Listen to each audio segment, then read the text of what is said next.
Back from testing, it's clear that of the 3 prototypes, Tory's flying guillotine came closest to completing a decapitation. Halfway through the bone, that is promising. But since close is not close enough to prove the myth, it's time to refine his design. Okay, so we've left the bamboo forest and we're back at our Chinese palace. We have one more test to do. We want to see if we can actually achieve a full decapitation, a throw, slice, capture, retrieve. Because ultimately, we want to find out if this myth is plausible. Tory's prototype, the salad bowl of death, slices as it spins against the neck. Can he improve it to sever a head completely? One thing that I noticed on my guillotine is that it cut halfway through the neck bone. I think it's because I have a straight edge on my guillotine. So what I'm thinking is if I give it a saw edge, cut grooves in the blade, it'll help me cut through that bone. Hopefully this will give me that advantage to get a clean decapitation.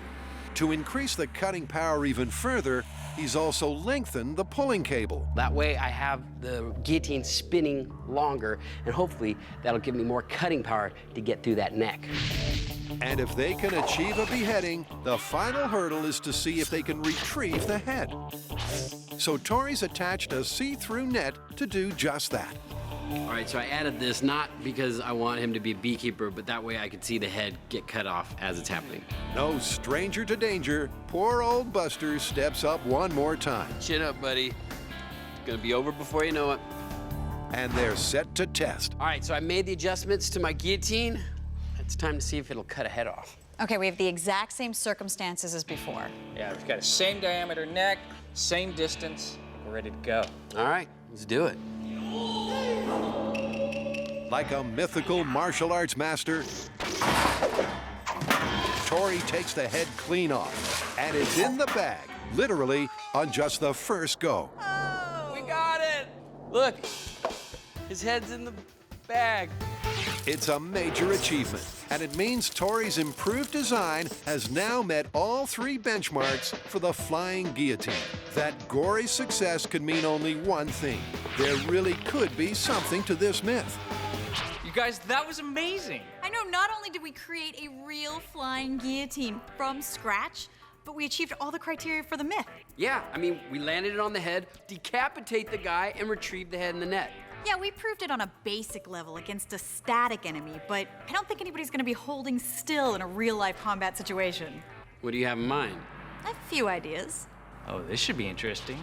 Now they're taking it to the max by testing it in combat, and that means against an opponent, a scarier, more real-life opponent, because this time, He moves. Just like any other real-life battle scenario, your opponent is going to be moving around to avoid the weapon, and this guy is no exception. He's got a mobile robotic base that we can control remotely. Try and hit me, huh? Oh! That's not the only thing we have in store for Tory. An assassin lurking in the shadows. This one's actually after him. so Tory's up against a moving robotic enemy in front and a sneaky foe who can pop up any moment from behind. The ultimate real-world test. Oh my gosh, this place is awesome. It's like a kung fu Playground? Yes. All right, now what do I need to do to beat this obstacle course? Okay, you have 2 minutes on the clock to defeat 2 enemies. You have to stay behind this line, and your target is going to be moving. Normally there's no rules in battle, but all right, let's do it.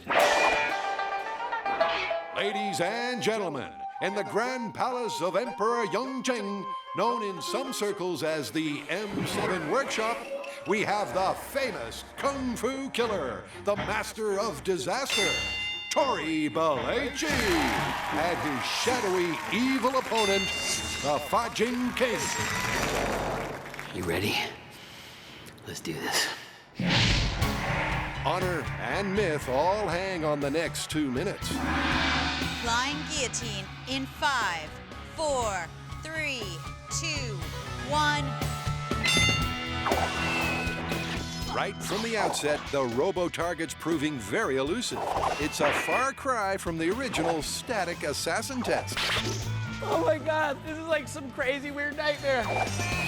And then suddenly, There's a guy behind you! there's that sneaky assassin to contend with as well. But he doesn't last long. You got him! He wasn't decapitated, but he was at least disarmed. Then it's back to the main target. But before you can say guillotine, time's up. 3, 2, 1. 2 minutes are up without a single decapitation. But at least there was one knockout blow. It's pretty hard hitting a moving target. It looked hard, but hey, you got the one that popped up. Your reaction time was great. Yeah, you definitely knocked out the assassin from the shadows. That was so much fun. I mean, this was like living out my fantasies, having 2 attackers coming at me, trying to take them down.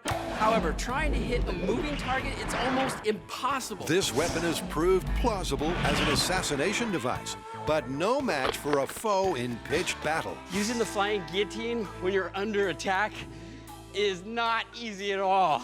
It's much better as a sniper weapon. Oh my gosh, as a weapon of battle, it's not my weapon of choice. So before we consign this myth to the dusty vault of history, let's leave the final word to Grant.